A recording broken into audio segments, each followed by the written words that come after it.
Hello friends, स्वागत है आप सभी का हमारे यूट्यूब चैनल से जी ज्ञान पर। आज हम देखेंगे जियोग्राफी जीके भूगोल का सामान्य ज्ञान, जो कि छत्तीसगढ़ प्री बीएड और डीएड एग्जाम के लिए बहुत इंपॉर्टेंट है।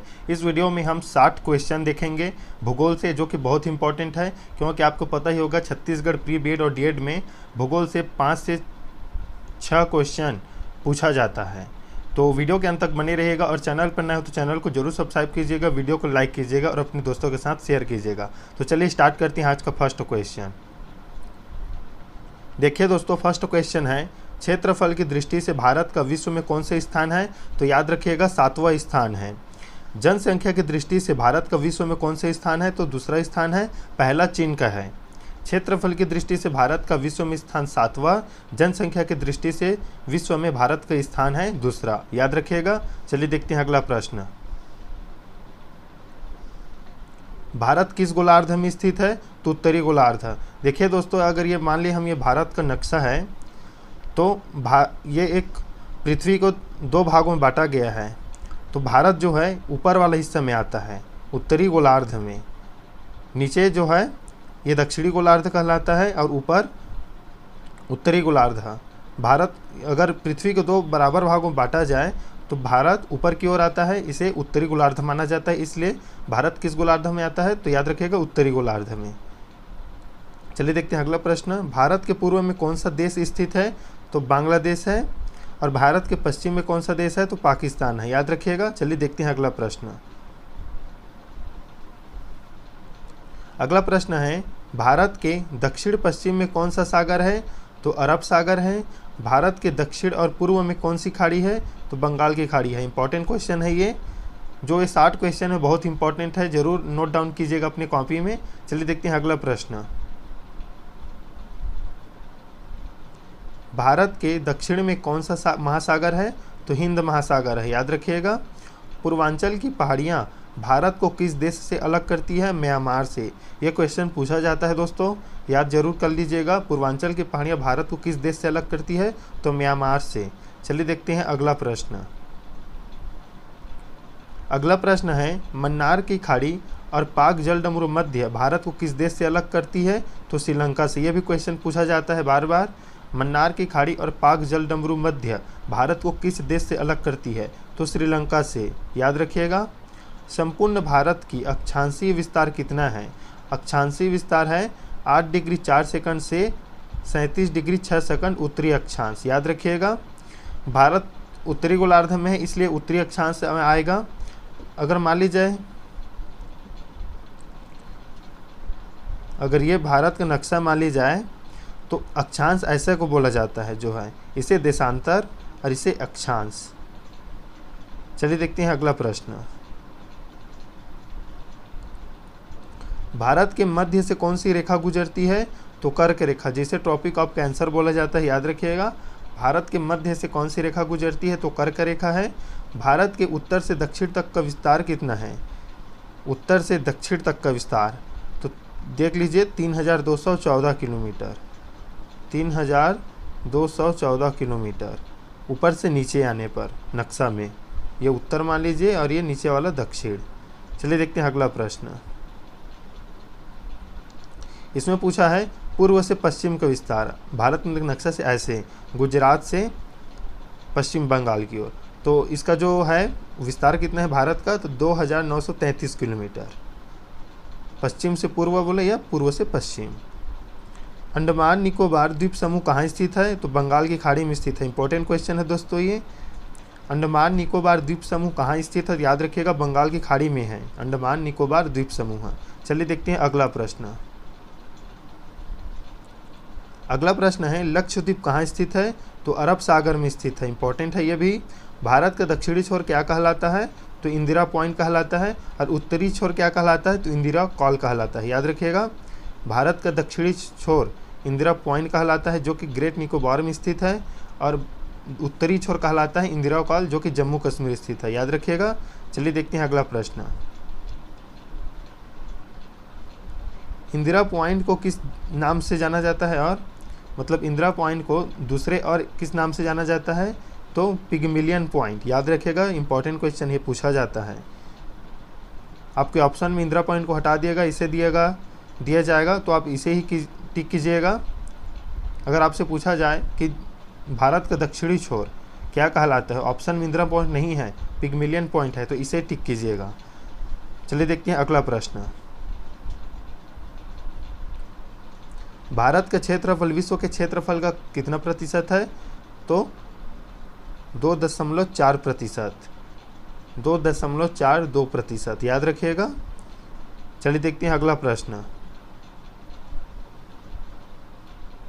विश्व की कुल जनसंख्या का कितने प्रतिशत भारत में निवास करता है? तो 17%। इंपॉर्टेंट क्वेश्चन है। भारत का कुल क्षेत्रफल कितना है?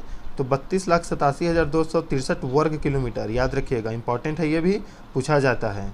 32,87,263 वर्ग किलोमीटर है भारत का कुल क्षेत्रफल। चलिए देखते हैं अगला प्रश्न। भारत की स्थल सीमा से कौन से देश लगे हैं? यह भी क्वेश्चन पूछा जाता है, या कितने देश लगे हैं? तो 6 देश लगे हैं। बांग्लादेश, चीन, पाकिस्तान, नेपाल, वर्मा और भूटान। स्थलीय सीमा से, याद रखिएगा, पूछा जाता है तो 6, और नाम पूछा जाता है तो बांग्लादेश, चीन, पाकिस्तान, नेपाल, वर्मा और भूटान, याद रखिएगा। भारत की जलीय सीमा से किन देशों से मिलती है? तो मालदीव, श्रीलंका, बांग्लादेश, म्यांमार और पाकिस्तान, 5 देशों से। जल की सीमा मिलती है 5 देशों से, या जल की सीमा बनाती है भारत दूसरे देशों के साथ, तो 5 देश हैं। और स्थल सीमा 6 है, 6 के साथ, याद रखिएगा। चलिए देखते हैं अगला प्रश्न। कर्क रेखा किन राज्यों से होकर गुजरती है? तो कर्क रेखा भारत के कुल 8 राज्यों से होकर गुजरती है, याद रखिएगा। कौन कौन से? राजस्थान, गुजरात, मध्य प्रदेश, छत्तीसगढ़, झारखंड, पश्चिम बंगाल, त्रिपुरा और मिजोरम। पूछा जाता है, इंपॉर्टेंट क्वेश्चन है।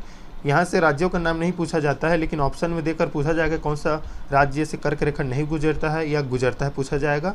और इसके संख्या पूछा जाता है तो 8 है, याद रखिएगा। भारत की मुख्य भूमि की दक्षिणी सीमा कितनी अक्षांश है? तो 8 डिग्री 4 सेकंड, याद रखिएगा। इंपॉर्टेंट क्वेश्चन है।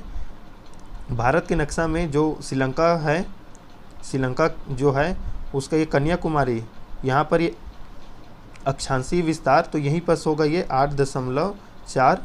8 डिग्री 4 सेकंड मुख्य भूमि दक्षिणी सीमा पर, याद रखिएगा। चलिए देखते हैं अगला प्रश्न। भारतीय मानक समय कहाँ से लिया गया है? तो इलाहाबाद के निकट नैनी नामक स्थान से लिया गया है, याद रखिएगा।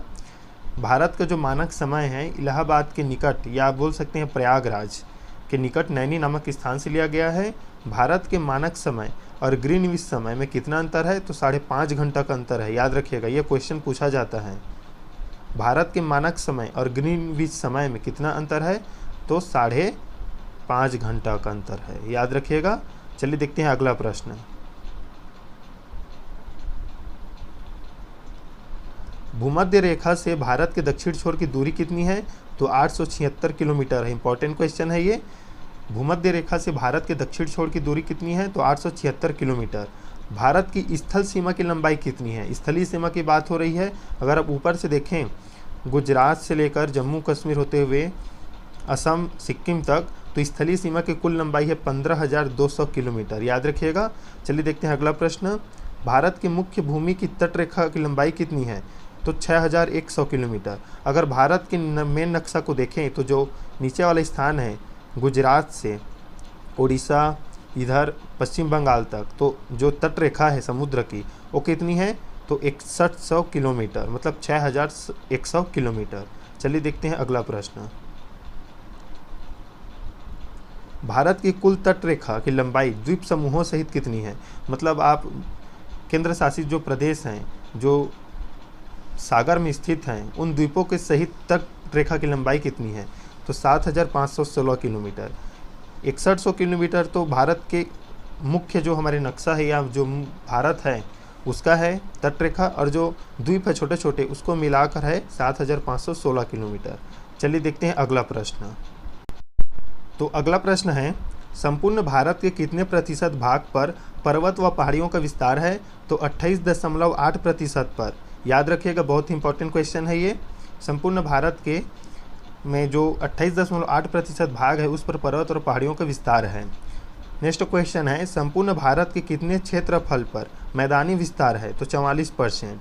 जो भारत है उसमें लगभग 44% जो स्थान है वह मैदानी क्षेत्र का है, याद रखिएगा। चलिए देखते हैं अगला प्रश्न। ये इंपॉर्टेंट क्वेश्चन है। भारत में समुद्र तट रेखा वाले राज्यों की संख्या कितनी है? तो 9 है, याद रखिएगा। इंपॉर्टेंट क्वेश्चन है। किस राज्य की समुद्र तट रेखा सबसे लंबी है? तो गुजरात की। यह भी इंपॉर्टेंट क्वेश्चन है। चलिए देखते हैं अगला प्रश्न। कर्क रेखा भारत के कितने राज्यों से होकर गुजरती है? इसे पहले बता दिए थे, 8 राज्यों से। भूमध्य रेखा के निकट कौन सा स्थान है? तो इंदिरा पॉइंट है, याद रखिएगा।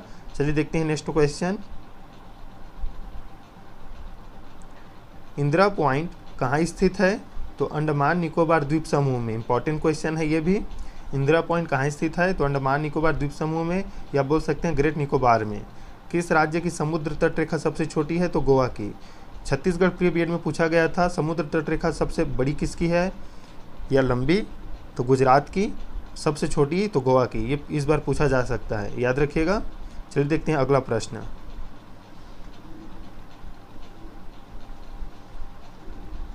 भारत की स्थल सीमा किस देश के साथ सबसे ज़्यादा है? तो बांग्लादेश के साथ, याद रखिएगा। भारत का कौन सा भू आकृतिक भाग प्राचीन है? तो प्रायद्वीपीय पठार। इंपॉर्टेंट क्वेश्चन है ये।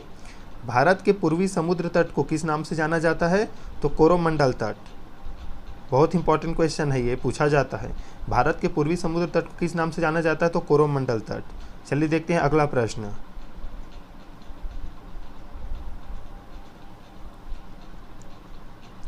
कोंकण तट कहाँ से कहाँ तक स्थित है या कहाँ से कहाँ तक फैला है? तो गोवा से दमन तक, याद रखिएगा दोस्तों। कोंकण तट फैला है गोवा से दमन तक। लक्षद्वीप समूह के द्वीपों की उत्पत्ति किसके द्वारा हुई है? तो प्रवाल द्वारा, याद रखिएगा। चलिए देखते हैं अगला प्रश्न। न्यू मूर द्वीप कहाँ स्थित है? तो अंडमान सागर में। न्यू मूर द्वीप कहाँ स्थित है? तो अंडमान सागर में, याद रखिएगा। कौन सा द्वीप भारत और श्रीलंका के बीच स्थित है? तो रामेश्वरम। इंपॉर्टेंट क्वेश्चन है, पूछा जाता है। कौन सा द्वीप भारत और श्रीलंका के बीच में स्थित है? तो रामेश्वरम। लक्षद्वीप समूह के कुल द्वीपों की संख्या कितनी है? तो याद रखिएगा 36 है। लक्षद्वीप समूह के कुल द्वीपों की संख्या कितनी है? तो 36 द्वीपों की समूह है। लक्षद्वीप जो समूह है उसमें लगभग 36 द्वीप पाए जाते हैं। जिसमें से पूछा जा रहा है कि मानव का वास कितना बेर है, मतलब जो 36 द्वीप हैं उनमें से कितने द्वीपों पर मानव निवास करती है? तो 10 द्वीपों पर जो है मानव का वास है, याद रखिएगा। भारत के किस स्थान को सफ़ेद पानी के नाम से जाना जाता है? तो सियाचिन को। बहुत इंपॉर्टेंट क्वेश्चन है, पूछा जाता है। भारत के किस स्थान को सफ़ेद पानी के नाम से जाना जाता है? तो सियाचिन को। चलिए देखते हैं अगला प्रश्न। जम्मू कश्मीर का वह हिस्सा जो चीन के अधिकार में है क्या कहलाता है? तो अक्साई चीन। इंपॉर्टेंट क्वेश्चन है ये भी। जम्मू कश्मीर का वह हिस्सा जो चीन के अधिकार में है क्या कहलाता है? तो अक्साई चीन। चलिए देखते हैं नेक्स्ट क्वेश्चन। भारत में शीत मरुस्थल कौन सा है? तो लद्दाख है। भारत में शीत मरुस्थल कौन सा है? तो लद्दाख है। और भारत में मरुस्थल कौन सा है? तो थार है, राजस्थान में है, याद रखिएगा। भारत में शीत मरुस्थल लद्दाख है, लेकिन भारत का मरुस्थल है थार। भारत की देशांतर स्थिति क्या है? तो 67 डिग्री 7 सेकंड से 97 डिग्री 25 सेकंड तक, याद रखिएगा। देशांतर स्थिति ऐसा वाला, पूर्व से पश्चिम। चलिए देखते हैं अगला प्रश्न। भारत में कितने केंद्र शासित प्रदेश हैं? तो 9 है, याद रखिएगा। ये प्रिंट मिस्टेक हो गया है। भारत में कितने केंद्र शासित प्रदेश हैं? तो 9 है। जम्मू कश्मीर नया बना है। किस देश के साथ न्यू मूर द्वीप के कारण भारत का विवाद है? तो बांग्लादेश के साथ, याद रखिएगा। किस देश के साथ न्यू मूर द्वीप के कारण भारत का विवाद है? तो बांग्लादेश के साथ भारत का विवाद है इस न्यू मूर द्वीप के कारण। चलिए देखते हैं अगला प्रश्न। भारत के उत्तर में कौन कौन से देश हैं? तो चाइना है, नेपाल है और भूटान है, याद रखिएगा। आईएमपी क्वेश्चन है। केंद्र शासित प्रदेश दादर नगर हवेली भारत के किन राज्यों के बीच में स्थित है? तो गुजरात और महाराष्ट्र के। आईएमपी क्वेश्चन है ये भी, बहुत इंपॉर्टेंट है। जो केंद्र शासित प्रदेश है दादर नगर हवेली वो भारत के 2 राज्यों के बीच में स्थित है। वो कौन कौन से राज्य हैं? तो गुजरात और महाराष्ट्र। चलिए देखते हैं अगला प्रश्न। किस राज्य को पहले नेफा के नाम से जाना जाता था? तो अरुणाचल प्रदेश को। बहुत इंपॉर्टेंट क्वेश्चन है, याद रखिएगा। चलिए देखते हैं अगला प्रश्न। केंद्र शासित प्रदेश अंडमान निकोबार द्वीप समूह की राजधानी पोर्ट ब्लेयर किस द्वीप पर स्थित है? तो दक्षिण अंडमान में, याद रखिएगा, दक्षिण अंडमान में। कौन सा राज्य उत्तरी पूर्वी राज्य की 7 बहनों का भाग नहीं है? तो सिक्किम और पश्चिम बंगाल। सिक्किम और पश्चिम बंगाल उत्तरी पूर्वी राज्य तो हैं, लेकिन 7 बहनों में इनका नाम नहीं आता है, याद रखिएगा। सिक्किम और पश्चिम बंगाल जो है 7 बहनों का भाग नहीं है। चलिए देख लेते हैं इस वीडियो का लास्ट क्वेश्चन। कौन सा महत्वपूर्ण अक्षांश भारत को 2 भागों में बांटता है? तो 23 डिग्री 3 सेकंड उत्तरी अक्षांश। याद रखिएगा दोस्तों, कौन सा महत्वपूर्ण अक्षांश भारत को 2 भागों में बांटता है? तो 23 डिग्री 3 सेकंड उत्तरी अक्षांश भारत को 2 भागों में बांटता है। तो ये थे इंपॉर्टेंट 60 क्वेश्चन जो कि छत्तीसगढ़ प्री बीएड और डीएड एग्जाम के लिए बहुत इंपॉर्टेंट है। तो वीडियो को अपने दोस्तों के साथ ज़रूर शेयर कीजिएगा, लाइक कीजिएगा और चैनल को सब्सक्राइब कीजिएगा। तो मिलते हैं नेक्स्ट वीडियो में, तब तक के लिए धन्यवाद।